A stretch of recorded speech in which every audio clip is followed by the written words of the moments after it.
Good morning. It's me. How are you? Right now, I've got a cat on my lap. A cat on my lap. Cat, like Cat in the Hat, right? So, I bet that gives you a clue as to the kind of book I'm going to read today. This book is part of the Cat in the Hat library, things to know a lot about. So, this is an information book. It's not actually written by Dr. Seuss. Dr. Seuss passed away many years ago, but there are a lot of people who love his work and thought it would be really cool to keep some of his stories and rhymes going. So, this book is actually an information book. It's called There's No Place Like Space, all about our solar system.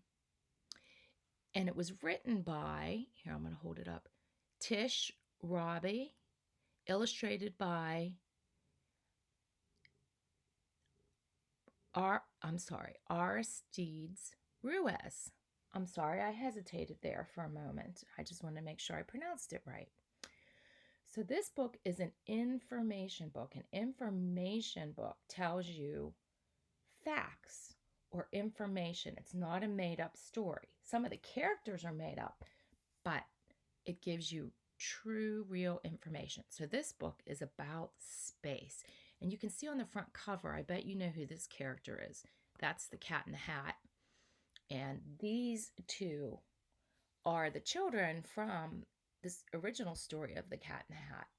So this is a made up story only because the characters are made up, but the information, the text in this book gives true facts, true information. So, anyway, if you enjoy learning about space, this is a really good book for you. So, I'm going to read it to you today.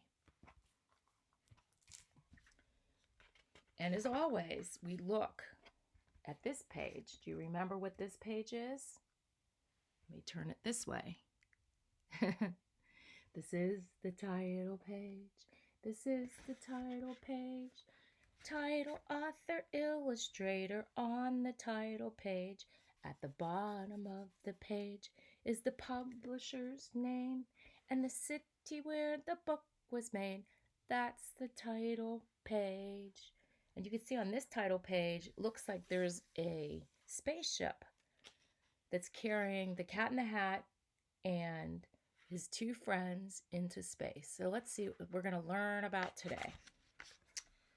I'm the Cat in the Hat, and we're off to have fun. We'll visit the planets, the stars, and the sun. There's no place like space. I will prove it to you. Your mother will not mind at all if I do. Jump in. Here we go. We will fly up so high we can dance on the moon and play games in the sky. We will swing past the stars, and in case you have missed them, we'll soon see the planets in our solar system. There are 8 of these planets that circle the sun, and soon you'll be able to name every one. 8 planets. That's pretty awesome. Mercury's close to the sun, burning bright. It is hot in the daytime and freezing at night. Oh, I said bright. That's the wrong word. I made a mistake. That's okay. It's light, not bright, but it does rhyme, doesn't it? So light and night. On Venus, the weather is always the same, hot, dry, and windy with no chance of rain. Can you guess the next planet? Well, here is a clue. It is my home and home to thing 1 and thing 2. Before I go on, I just want to look at this right here that they're holding. It's weather. Today's weather on Venus. Really, really hot. Nearly 90 degrees, windy and dry. Oh, I'm sorry. I guess my mind couldn't hardly conceive of this. Not 90 degrees, 900 degrees. That's probably twice as hot as your oven can get. Usually ovens can get maybe like 500 degrees.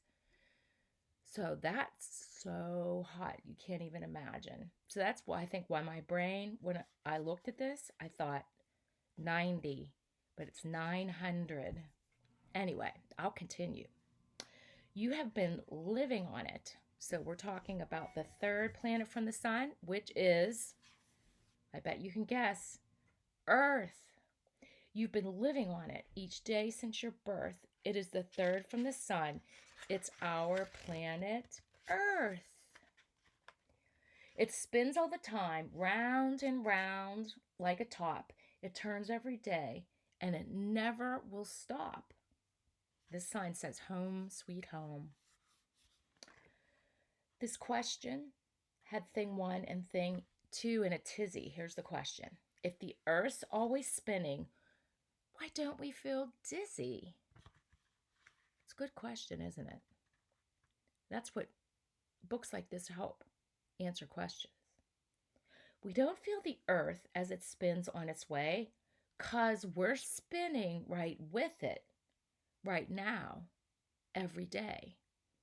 So we don't feel it. We don't sense the spinning. Next, here is Mars. It's the color of rust. We sneeze here because it is covered with dust. Here's Mars right here. Rust looks like kind of like a reddish brown. Travel to Jupiter. Here's Jupiter. And you will find it is bigger than all other planets combined. Wow, that's pretty huge. But look, it looks like it has some kind of ring around it, doesn't it? Those are all the other planets, and it's bigger than all of them. Saturn has rings. It's so light. Who would think it could float in an ocean and not even sink? That's wild. I never really knew that. That's interesting fact. A planet can have satellites that surround it. Uranus has lots of these objects around it. Look. There are colors in space. I will show you. I will show some to you. Neptune, planet 8, is a beautiful blue. That's pretty cool, isn't it? I didn't know that. Neptune, planet 8, is a beautiful blue. I read it again because it's just, I think, an amazing fact.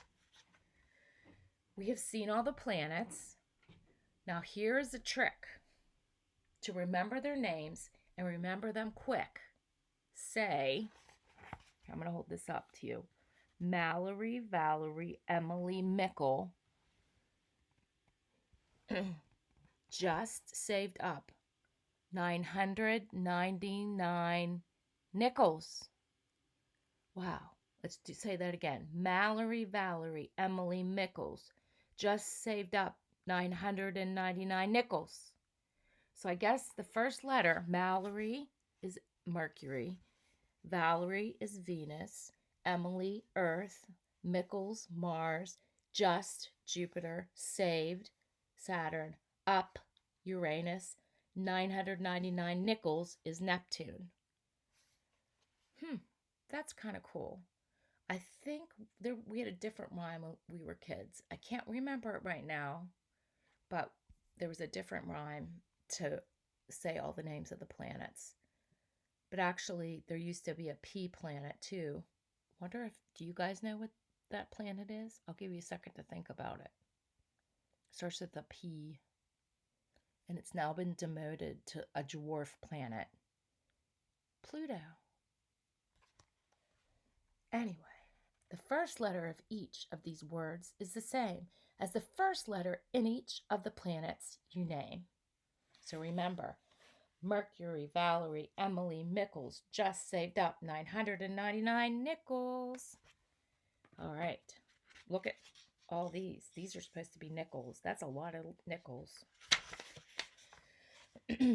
Now, here's a game you can play in the skies. Connect all the stars you can see with your eyes. So this connection makes up Uriah. I'm sorry, I said the wrong name. Orion, not Uriah. Orion. This is the Great Bear. Great Bear, Great Dog, the Bull, and the Lion. It's star dot to dot. Use your imaginations and you'll see big pictures we call constellations. So these are all called constellations. A dog, the Great Bear, and Leo the Lion, Taurus the Bull, and a hunter, Orion. So I said it right that time. Orion. That's a hard word to say. Orion. A star in the sky may look small, like a dot, but it's really a big glowing ball. And it's hot. And there's one star by far that's our favorite one. We can't live without it. The star called, I bet you can guess, the sun. From the Earth, it looks big. There is one reason why. It's the closest to Earth of the stars in the sky. But be careful and never look right at the sun. Your eyes would get hurt, and that would not be fun. So how big is the sun? This is what this question sign is saying. How big is the sun? We just heard right this minute, 1 million of our Earths could all fit right in it. 1 million. I can't even count to 1 million. Maybe you can count to 1 million, but it might take me a long time to even do that. But that's how many of our Earths could fit in the sun. That's how big it is. It's amazing. A look at the time. We must go very soon. But first, we must take a quick look at the moon. The moon does not shine in the sky in the night, but like a big mirror, reflects the sun's light. So it looks like it's glowing. It looks like it's bright at night, but it's not coming from the moon. It's like a mirror. Have you ever looked in a mirror? And sometimes light reflects in a mirror. Well, that's exactly what the moon's surface is like. It's like a big mirror reflecting back to us on Earth. It's pretty cool.